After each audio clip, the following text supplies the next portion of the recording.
As a part of today's inspiring segment, we'll be telling you about Jane Goodall. Jane Goodall was born on April 3, 1934 in London. When Goodall was about 2 years old, her mother gave her a stuffed toy chimpanzee, which she still has to this day. That stuffed animal sparked her interest in chimps. When Goodall was growing up, she was a good student, but she had more interest in being outdoors and learning about animals. Once, she spent 5 hours in a hen house so she could see how a hen lays an egg. She loved animals so much that by the time she was 10 or 11, she dreamed of living with animals in Africa. Her mother encouraged Goodall's dream, which eventually became a reality.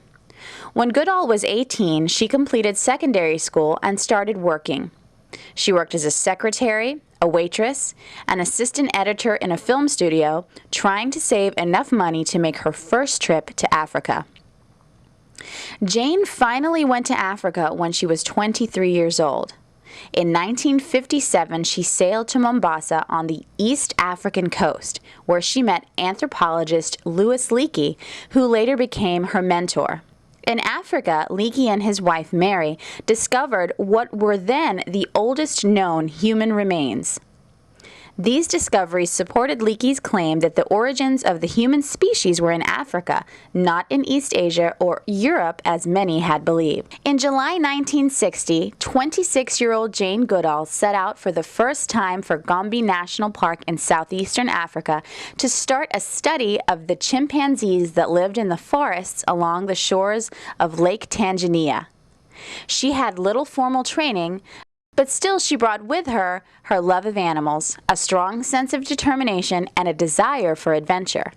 She thought at the time that the study might take 3 years. She ended up staying for more than 2 decades. In her earliest days at Gombe, Goodall worked alone or with native guides.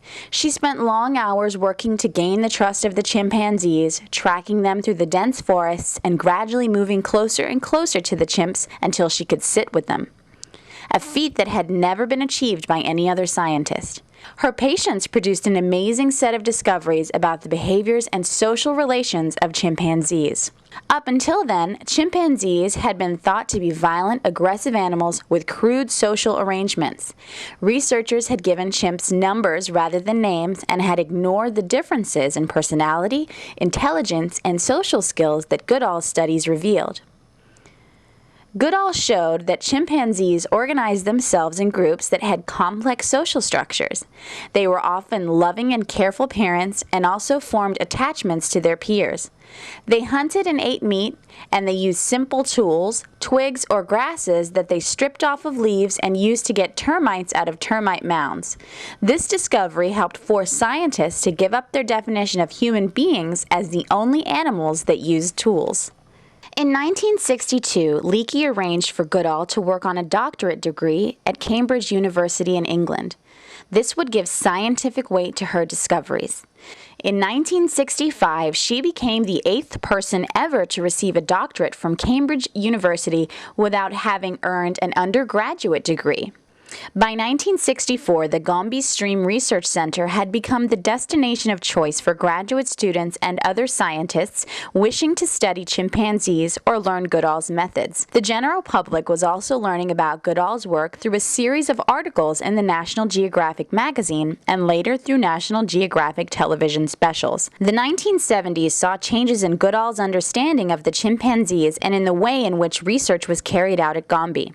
In 1974, what Goodall referred to as a war broke out between 2 groups of chimpanzees. One group eventually killed many members of the other group. These appearances of the darker side of chimpanzee behavior forced her to adjust her interpretation of these animals as being basically gentle and peace-loving.